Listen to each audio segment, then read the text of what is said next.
सोए हुए पिता को रेत में दबा दिया और फिर खेल खेल में उन पर पानी की बाल्टी डाल दी। तभी अचानक बिजली गिरी।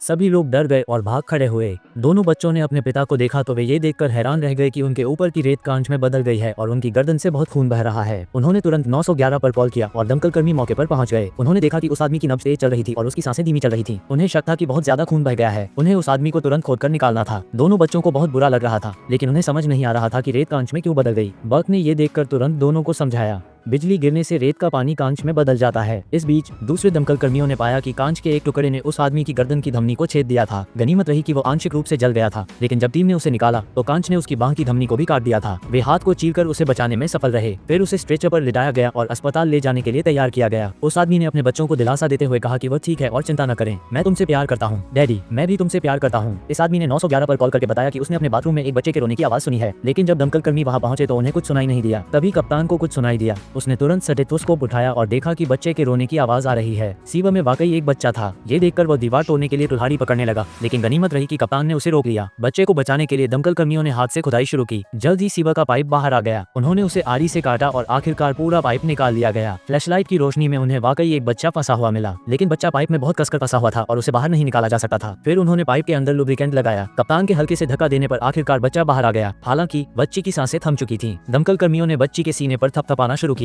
जब बच्ची के गले से विदेशी वस्तु को हटाया जा रहा था तो उसकी हल्की सी चीख निकल गई। दमकल कर्मी बच्ची को अस्पताल ले जाने के लिए दौड़े। इस बीच पुलिस वाले को फर्श पर खून दिखाई दिया। निशान का पीछा करते हुए उन्होंने सफलतापूर्वक उस सीवर के प्रवेश द्वार का पता लगाया जहां घटना हुई थी। उन्हें बच्ची की मां भी मिल गई। उस समय बच्ची से बहुत ज्यादा खून बह रहा था और उसकी हालत गंभीर थी और उसे तुरंत अस्पताल ले जाने की जरूरत थी। मां और बच्ची दोनों को एम्बुलेंस में रखा गया। उस समय बच्ची की हालत बहुत गंभीर थी। फिर कैप्टन ने बच्ची का हाथ पकड़कर धीरे से बच्ची के बगल में रखा। जैसे ही मां ने बच्ची के छोटे से हाथ को छुआ, बच्ची ने चमत्कारिक ढंग से उसे पकड़ लिया और स्थिति सामान्य होने लगी। मासूम और मजबूत नन्ही जान को देखकर बच्ची की आंखों में अफसोस के आंसू आ गए। लड़का बस एक ड्रोन से खेल रहा था, लेकिन अप्रत्याशित रूप से इसने आधे शहर के दमकल कर्मियों को सतर्क कर दिया। सबके चेहरे पर हैरानी थी। उन्हें यकीन ही नहीं हो रहा था कि एक छोटा सा ड्रोन एक अपार्टमेंट बिल्डिंग की छत पर गिरे हेलीकॉप्टर को गिरा सकता है। उस समय हेलीकॉप्टर के टुकड़े टुकड़े हो चुके थे और उसके हिस्से इधर उधर बिखरे हुए थे। इससे भी ज्यादा दुखद बात यह थी कि हेलीकॉप्टर का ईंधन बिल्डिंग में घुस रहा था। बिल्डिंग के अंदर घना धुआं उठ रहा था और आग लग सकती थी। इसलिए दमकल कर्मियों को तुरंत काम करना पड़ा। केली और उनकी टीम यात्रियों को हेलीकॉप्टर से बाहर निकालने की कोशिश कर रही थी, लेकिन वह धीरे धीरे छत से फिसल रहा था। दमकल कर्मियों ने पहले हेलीकॉप्टर की बॉडी को सुरक्षित किया, फिर बचाव अभियान शुरू किया। जैसे ही दरवाजा खोला गया, सभी को सफलतापूर्वक बचा लिया गया। शेरमन और ओटिस को किसी के पिछवाड़े में प्रोपेलर मिला। उसके नीचे एक महिला फंसी हुई थी, लेकिन प्रोपेलर बहुत भारी था। वे दोनों उसे हिला भी नहीं पा रहे थे। ओटिस को औजार लेने के लिए वापस जाना पड़ा। इस समय हरमन ने कहा, यह एक अच्छा आभूषण है,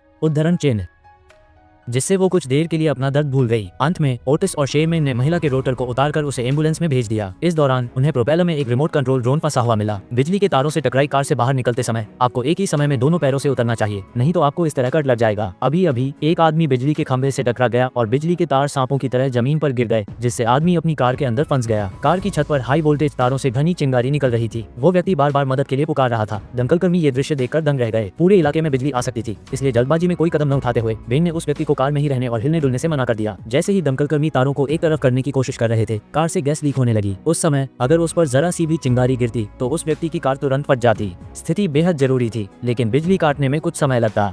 दमकल कर्मी कार की छत से हाई वोल्टेज तारों को हटाने के लिए हुक लगाते रहे। कार से बाहर निकलने की कोशिश करते हुए आदमी ने सावधानी से कार का दरवाजा खोला। जैक ने उसे निर्देश दिया कि वह अपने हाथों को जमीन और कार दोनों पर न छुए, फिर खरगोश की तरह दोनों पैरों से एक साथ नीचे कूद जाए। इस तरह सर्किट नहीं टूटेगा। बेन ने आदमी को 3 की गिनती पर कूदने को कहा। 1 2 3। जो लोग बिस्तर पर फोन या लैपटॉप चार्ज करते हैं उन्हें सावधान रहना चाहिए। अभी अभी एक महिला बाथरूम गई थी। उसके बिस्तर पर लगे चार्जिंग केबल में शॉर्ट सर्किट हो गया। चिंगारियां निकली और पलक झपकते ही पूरा घर आग की लपटों में घिर गया। दमकल कर्मी पहुंचे। घर में धुआं भरा हुआ था और अंदर अंधेरा था। महिला बाथरूम में सिमटी हुई थी और उसकी चेतना कुछ धुंधली थी। जैसे ही वे उसे ले जाने वाले थे, उसने कहा, रुको। स्थिति की गंभीरता को देखते हुए दमकल कर्मी उसे सीधे घर से बाहर ले गए। आग और भी तेज हो गई। दमकल कर्मियों ने तुरंत पानी की नली चालू की और आग जल्द ही बुझ गई।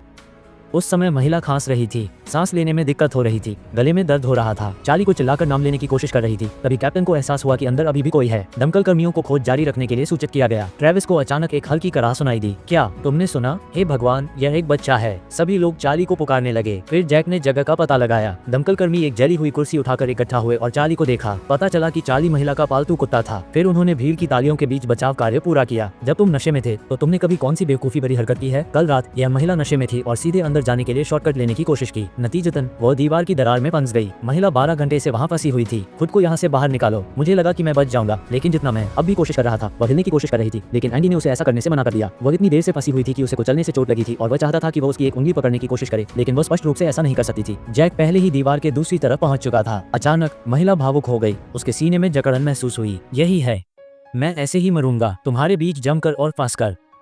वो बेतुकी बातें करने लगी। एंडी जानता था कि उसे शांत करना होगा। तुम्हें बस ये तय करना है कि तुम ये कर सकती हो, तुम इसका पता लगा सकती हो। मुझ पर भरोसा करो, खुद पर भरोसा करो, तुम ये कर सकती हो। बेका, तुम बस आराम करो। फिर उसने कुछ जगह बनाने के लिए एक लोहे की छड़ का इस्तेमाल करने की कोशिश की। जैक सही मौके का इंतजार कर रहा था। एंडी के आदेश का पालन करते हुए जैक ने बहुत सारा लुब्रिकेंट निचोड़ा। फिर एंडी ने अपनी पूरी ताकत लगाकर महिला को बाहर निकाला। आग लगने पर फायर हाइड्रेंट के सामने गाड़ी खड़ी करना कितना गंभीर है, इसका यही परिणाम होता है। कुछ देर पहले ड्रैग क्वींस का एक समूह अपने अपार्टमेंट में डांस का अभ्यास कर रहा था। तभी एक फायर फाइटर ने धुआंधार दरवाजा खोला और उन्हें एहसास हुआ कि आग लग गई है। रानियां वहां से भागने लगी और उसी समय सीढ़ी वाला ट्रक वहां आ पहुंचा। एक फायर फाइटर ने आग बुझाने के लिए पाइप निकाला, लेकिन सामने एक कार खड़ी थी। कैप्टन की अनुमति से फायर फाइटर ने हथौड़ा उठाया और कार की खिड़की तोड़ दी। धिक्कार है, कार के आर पार पाइप को पिरोना अच्छा लग रहा है। तभी एक रानी अचानक 5वीं मंजिल से बाहर भागी, अपने सामान की तलाश में। फायर फाइटर्स उसे रोक नहीं पाए और उसी समय एक दुर्घटना हो गई। दरवाजा खोलने से हवा का एक धमाका हुआ। इसने जैक और डीन को दीवार से टकरा दिया। जैक ने उसे झटक दिया और रानी को सुरक्षित 5वीं मंजिल पर ले गया, लेकिन डीन को अपने साथियों की मदद से घुटने में चोट लग गई। आग पर तुरंत काबू पा लिया गया और वे सभी अंततः सुरक्षित बच निकले। कृपया कोई मेरी मदद करें। महिला ने कहा कि उसकी बेटी कल रात घर नहीं आए। अब उसे यकीन हो गया था कि उसकी बेटी इस घर में है, क्योंकि उसने अपनी बेटी को एक ट्रैकर वाली घड़ी दी थी और इस समय घर के अंदर मौजूद आदमी बाहर हो रही हर चीज पर चुपके से नजर रख रहा था। एक ऑफ ड्यूटी फायर फाइटर ने महिला को पहले पुलिस को फोन करने की सलाह दी, लेकिन महिला ने कहा कि उसने पहले ही फोन किया था, लेकिन वे नहीं आए। मेरे पड़ोस से 3 अश्वेत लड़कियां लापता हो गई हैं और पुलिस ने कुछ नहीं किया है। ये सुनकर फायर फाइटर मिलर गुस्से में आ गया और सीधे दरवाजा खटखटाने गया। उस आदमी ने दरवाजा खोला और शांत दिखाई दिया। उसने कहा, तुम लोगों को मेरे घर में घुसने देना चाहिए, क्योंकि तुम कहते हो कि तुम फायर फाइटर हो। यहाँ से निकल जाओ। उद्धरण चिन्ह। महिला बेहोश होने वाली थी। आखिरकार पुलिस आई, लेकिन पुलिस ने कहा कि घर के मालिक ने फोन करके कहा था कि एक महिला हंगामा कर रही है। पुलिस के चेहरे पर घमंड था। फायर फाइटर इसे और बर्दाश्त नहीं कर सके और गैस लीक के बहाने जबरदस्ती अंदर घुसने के लिए तैयार हो गए। हालांकि वो आदमी उन्हें अंदर नहीं आने दे रहा था। जैसे ही हाथापाई होने वाली थी, पुलिस वाले उस आदमी का पक्ष लेते दिखे और महिला को एक तरफ ले जाकर शांत रहने को कहा। इस समय यहाँ ये गैस रिसाव से कहीं ज्यादा है। उसी समय घर के अंदर आग लग गई। घर का मालिक भी धुएं से घुट रहा था और बाहर आ गया। दमकल कर्मी आखिरकार अंदर घुसने में कामयाब हो गए। मिलर को एक छिपा हुआ दरवाजा मिला। लड़कियां सचमुच वहां थीं। उन्हें सफलतापूर्वक बचा लिया गया, लेकिन पुलिस वाला अब भी घर के मालिक का पक्ष ले रहा था। उसने पूछा कि क्या लड़की ने घर के मालिक को बहकाया है। लड़की की मां बेवजह गुस्से में थी। पुलिस वाले के चेहरे पर अहंकार साफ झलक रहा था। घर का मालिक तथ्यों को तोड़ मरोड़ कर पेश करने लगा। मेरे घर में घुसकर आग लगा दी। मैं उसे अवैध रूप से घर में घुसने और आग लगाने के आरोप में गिरफ्तार करना चाहता हूँ। बच्चे हमेशा झूठ बोलते हैं। इस समय माँ गुस्से में अपनी बेटी के सामने आगे बढ़ी। उन्होंने महिला का चेहरा कार के सामने जोर से दबा दिया। ये दृश्य देखकर मिलर का गुस्सा भड़क उठा। वो आगे बढ़ा, लेकिन पुलिस वाले ने उसे धक्का देकर गिरा दिया। उसने आगे बढ़ने की कोशिश की, लेकिन उसे भी धक्का देकर गिरा दिया गया। उसके पति अपनी पत्नी को बचाने के लिए आगे बढ़े। पुलिस वालों ने अपनी बंदूकें निकाल ली। यह वाकई बहुत दुखद पल था। ये दमकल कर्मी हर दिन शहर की सुरक्षा के लिए अपनी जान जोखिम में डालते हैं, लेकिन बदले में उन्हें सिर्फ अन्याय और हिंसा